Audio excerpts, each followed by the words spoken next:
அன்பார்ந்த உழைக்கும் மக்களே, ஜனநாயக சக்திகளே, 2 நாளுக்கு முன்பு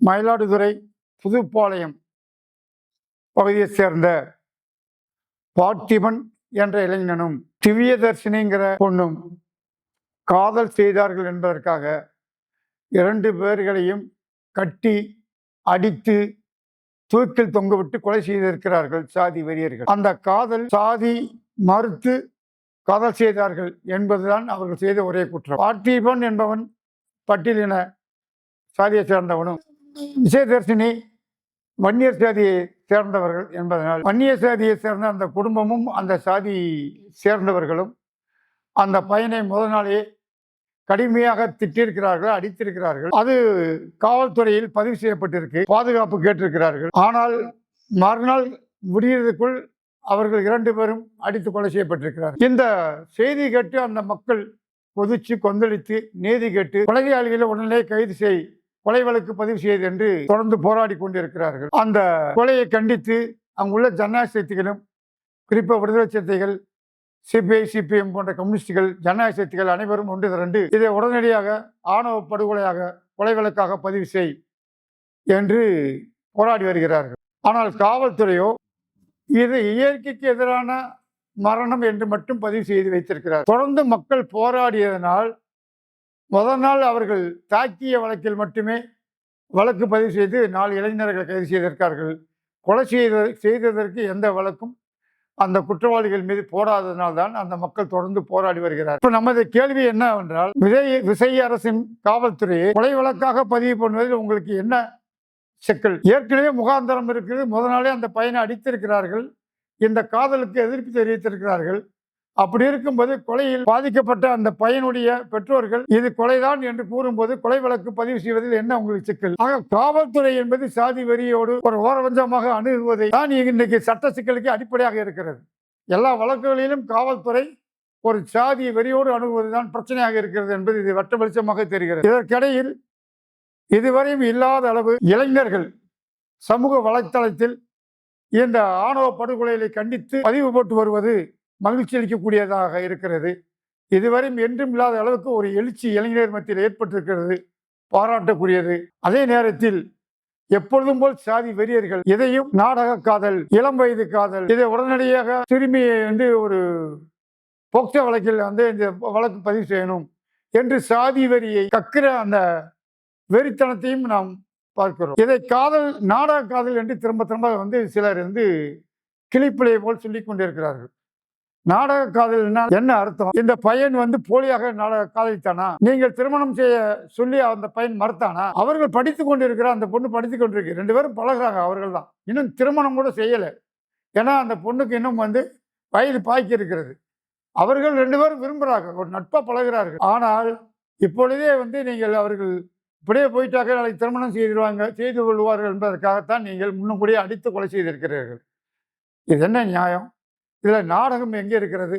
நாடகம் என்பது உங்களுடைய பேச்சுகள் தான், சாதி வெறியர்களுடைய பேச்சில் தான் நாடகம் இருக்கிறது. நாடகம் என்பது ஒரு பொண்ணை ஏமாற்றி விட்டுட்டு திருமணம் பண்ணாமல் ஓடி விட்டால் தான் அது நாடகம்.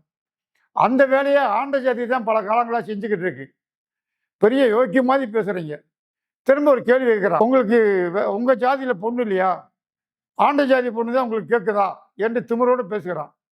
இதே கேள்வி அவங்க கேட்ட நீ நாக்கு பிடிச்சி சாகுதா? எந்த கிராமங்களில் இந்த ஆண்ட ஜாதி பேசுகிற நாய்க அந்த பறையவிடு பல்லவிடு பெண்களை தேடி போய் வம்புழுத்து செருப்படி வத்து வராதவே எந்த ஜாதியில் எங்கள் ஜாதி பெரிய உத்தமடி சொல்ல முடியுமோனால. ஆக நாடகம் செய்வது நீங்கள் தான். ஆனால் திருமணம்னு வரும்போது மட்டும் இல்லை, அது எங்களுக்கு சாமி கொத்து வராது, எங்கள் ஜாதி கொத்து வராதுன்னு பேசுகிறேன். சாதி பெருமை பேசுகிறேன், ஆண்ட ஜாதி பெருமை பேசுகிறேன். என்ன ஆண்ட ஜாதி? எங்க ஆண்ட? எனக்கு தெரிஞ்சு இந்த நாட்டை வெள்ளைக்காரன் தான் ஆண்டிருக்கான். இன்னைக்கு அமெரிக்காக்காரன் இந்த நாட்டை ஆட்டுக்கு துடிச்சுக்கிட்டு இருக்கா. நீ நான் ஆண்டேங்கிற என்னத்தை ஆண்டவன? உங்ககிட்ட வேலை செஞ்சா கூலி கொடுத்துருக்குற. இன்னைக்கு எல்லாரும் போய் கூலிக்கு வேலை செய்யற தானே இருக்கிறோம். அப்ப நமக்கு ஓனரா இருக்கிற முறை ஆண்டையா? அறிய வேணாமா? ஜாதின்னா என்னன்னு உங்களுக்கு தெரியுமா? முதல்ல சொல்லுங்க. எவனாவது நீ என்ன தொழில் பண்ணா சொல்லிடுவேன்.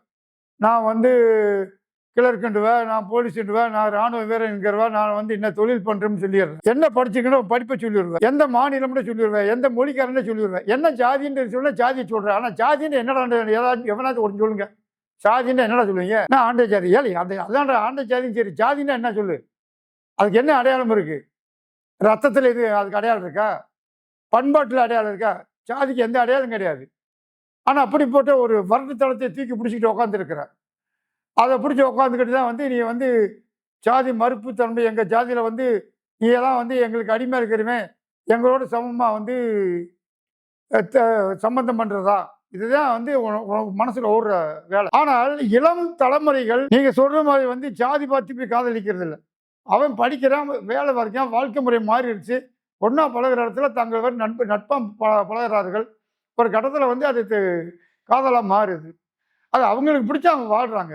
அவங்க பிடிச்ச வாழ்க்கையை அவர்கள் தேர்வு செய்வதில் உனக்கு என்ன பிரச்சனை? எனவே அன்பார்ந்த உழைக்கும் மக்களே, இந்த இடத்தில் நம்முடைய போராட்டங்களை அதிகரித்து போராடுவது மூலியமாக தான் வந்து இதுக்கு ஒரே தீர்வு கிடைக்கும். இந்த இடத்தில் தோழர் வந்து விசிகா தோழர்களை நான் ஒன்று கேட்டுக்கொள்கிறேன். நீங்கள் வந்து ஆட்சியில் பங்கு, அதிகாரத்தில் பங்குன்னு சொல்லி ரொம்ப நாளாக போராடினீங்க. இன்றைக்கு அந்த இடத்தில் இருக்கிறீங்க.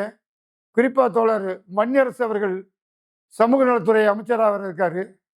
இந்த நேரங்களாவது நீங்கள் இந்த சாதிய வன்கொடுமைக்கும் இந்த ஆணவ படுகொலைக்கும் முற்றுப்புள்ளி வைப்பதற்கான அருமையான ஒரு தருணம். நீங்கள் வெளியிலிருந்து போராடுறீங்க. வெளியிலிருந்து போராடும் போது நமக்கு அதிகாரம் இல்லாத போது வெளியிலிருந்து போராடுவது ஒரு நியாயம் இருக்கிறது. இப்போ அதிகாரத்தில் நீங்கள் இருக்கிறீங்க. அடுத்த கூட்டணி கட்சி கட்டுவதற்கான ஒப்பந்தங்களும் நேற்று கூடி பேசியிருக்கிறீங்க. இப்படி இருக்கிற தருணத்தில் வெளியிலிருந்து ஆதரவு தரக்கூடிய சிபிஎம்மும் சேர்த்து கொண்டு உள்ளுக்குள்ள ஆட்சி அதிகாரத்துக்குள்ள போராடுங்க. இந்த தருணம் தான் ஒரு சரியான தருணம். உடனடியாக வந்து ஆணவ படுகொலைக்கு சட்டம் இயற்றுவதற்கு போடுங்க. சாதி வரி சங்கங்களை பிரச்சாரம் செய்கிறான் பாரு, சமூக ஊடகங்களில் இதையும் வந்து ஆதரித்து பேசுகிறான். அவனெல்லாம் தூக்கி உள்ளே போடுறதுக்கான சட்டத்தை ஏற்று, குறிப்பாக வந்து காவல்துறையில் சாதி மறுத்து திருமணம் செய்யக்கூடிய இளைஞர்களை தேர்வு செஞ்சு காவல்துறையில் கொண்டு வா. சிறப்பு படை அமைங்க. சிங்க பெண்கள் படை போது வந்து ஆணவ படைகளுக்கு எதிராக வந்து ஒரு சிறப்பு படை அமை. இன்னைக்கு இருக்கிற காவல்துறையில் பெரும்பாலான பேர் சாதி உணர்வு படைத்தவர்களாக தான் இருக்கிறாங்க. எனவே இந்த காவல்துறையை வைத்து ஒன்றும் செய்ய முடியாது. எனவே தான் நண்பர்களை, விசிகா தோழர்களை நான் கேட்டுக்கொள்கிறேன். அமைச்சரவையில் உட்கார்ந்தது பிரயோசனம் இல்லை. இன்னைக்கு 8 அமைச்சருக்கு மேலே வந்தாச்சு. ஆகா ஓகாண்டு வந்து இன்னைக்கு வந்து தாவேக அரசு வந்து பெருமை பேசுது. அப்போ அந்த பெருமை பேசுகிற மாதிரி வந்து இந்த தருணத்தில் திமுக ஆட்சியை விட வந்து அதிகமாக இன்னும் சாதிய வன்கொடுமைகளும் சாதிய வெறிகளும் ஆணவ படைகளும் தொடர்ந்து நடந்து கொண்டு இருக்கிறது என்றால் அதற்கு முற்றுப்புள்ளி வைப்பது இதுதான் சரியான தருணம். எனவே வெளியிலிருந்து போராடுவதை உள்ளிருந்து போராடுங்கள். வெளியிலிருந்து போராடி திமுக ஆட்சியில் முட்டு கொடுத்துக்கிறது. வெளியில் போராடுவது மென்மையாகவும் அந்த ஆட்சிக்கு முட்டு கொடுக்கிறது பலமாகவும் இருந்தால் அது நாடகம் என்று ஒரு கருத்து நிச்சயமாக மக்கள்கிட்ட பரவும். எனவே அது போன்ற ஒரு அவச்சொல்லுக்கு பலியாகாமல் திமுக ஆட்சியில் செய்தது போல் இல்லாமல் தாவேக அரசுக்கு உடனடியாக கோரிக்கை வையுங்கள், நெருக்கடி கொடுங்கள். ஜனநாயக சக்திகளை திரட்டி கொண்டு உடனடியாக இந்த ஆணவ படுகொலைக்கு எதிரான சட்டத்தையும் சாதி வெறியர்களை தடை செய்யக்கூடிய சட்டங்களையும் அதற்கு துணை செய்யக்கூடிய பிஜேபி போன்ற இயக்கங்களை தடை செய்யக்கூடிய சட்டங்களையும் இயற்றுவதற்கு நீங்கள் உடனடியாக போராட வேண்டும் என்று நான் கேட்டுக்கொள்கிறேன். நன்றி, வணக்கம்.